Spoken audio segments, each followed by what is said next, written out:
And in the end, sort of really looking into the future is pretty hard. But sort of cheating in looking into the future works to some extent. So it's really interesting. You have already devices that help you look into the future. Things like weather forecast, timetables, and traveling on the train. I complain a lot about German trains, but in the end, this looking into the future with the timetable when I arrive, that works pretty good. And we started here, I think, 20 minutes past 1, and nearly everybody was there. So you look into the future and you figured out how to do that. And now sort of this is the trivial part. How do we get sort of the middle ground towards really making a more predictable life? And I have one idea how we could realize this.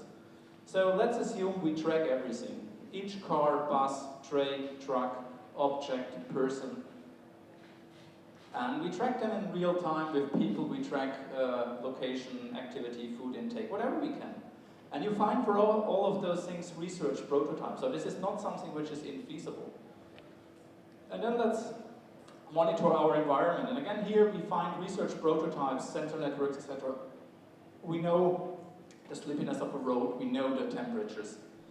And then let's build a 3D model of our world, a complete 3D model. And if you look at Google Street View and others, it's not unfeasible that we would be able to model our whole environment if there is sort of a reason to do it.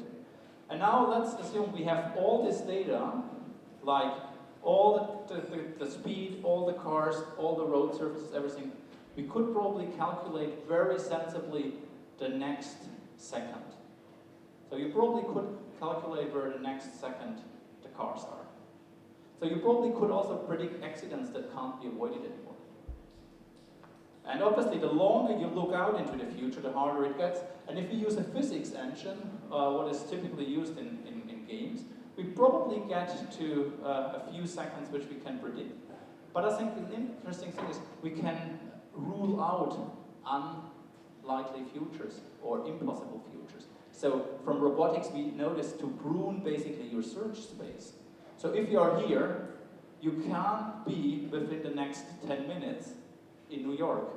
It's not going to happen. And so if we have those predictions in an interactive way, I think we would have a device that's quite intriguing, but probably that should last sort of for my professional career as a thing to research on.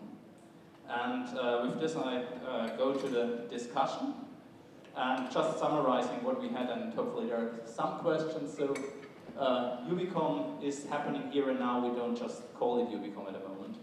The moment it's a product, it's something else. And I think mobile terminals are the key. And there's a lot of business in that Ubicomp vision, but often people who do the research don't really capitalize on the research. And there is a trend towards individualized products and meta services at the same time. So we get this division, as I said earlier. We have the large number of small companies, small individual companies, individual people who create a large number of services, earn very little on each service, and we have a few big companies that make the revenue out of providing those platforms. And there are many new obvious domains like tracking, communication, entertainment, and there are a few more which are not so obvious. And I think overall, I would guess, the world is going to change much more radical than we think at the moment. And with this, I'm closing. I wrote an article on sort of the title, if you want to look into some more detail on it, or there will be information on my blog. And probably the slides without the pictures are probably on my blog as well. So thank you.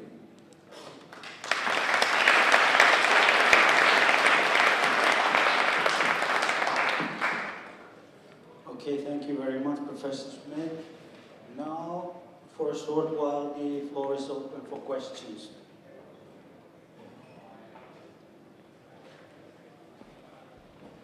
Okay, thank you very much for your interesting talk. I would like to ask you to elaborate a little bit on the sort of the user experience side, and perhaps in specific, how do you think the users' willingness to give up the control of their sort of like this life logging I mean, you sort of show the scenario of that everything is locked around people's lives. So do you think this sort of like will evolve into a society where everything could be locked and people are even willing to give up the control?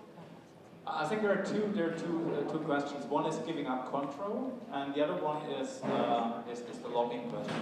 I think people are unlikely to give up control. So people like to stay in control, or at least believe they stay in control. So I think everybody of you know you could switch off your mobile phone to not be tracked. But how often do you do it? So you typically don't do it because you get a gain. And I think that's the whole thing. Bringing me back to using privacy or ethics in general as a design material. I can say, okay, if I create a value by tracking everybody, or an individual, if I create a value for that person is likely to give up. And I think we have seen this with the mobile phone. People don't complain about their location tracks being stored by their provider so that the phone calls can be routed to them. They don't, because they see the value. And so I would guess we have this point where if we create a value, people are willing to give up. So, I would guess this is for privacy, for other, for control to some extent as well. If people gain, they will give up. I think the only problem is where we as a whole gain, but the individual doesn't gain. And I think those applications, they're not going to happen. So I think if the individual doesn't gain from, basically if we take this example of predicting the future, if the individual doesn't gain in predicting their individual future, they are not going to contribute their data, just that sort of the overall system will get. So I think it's two directions.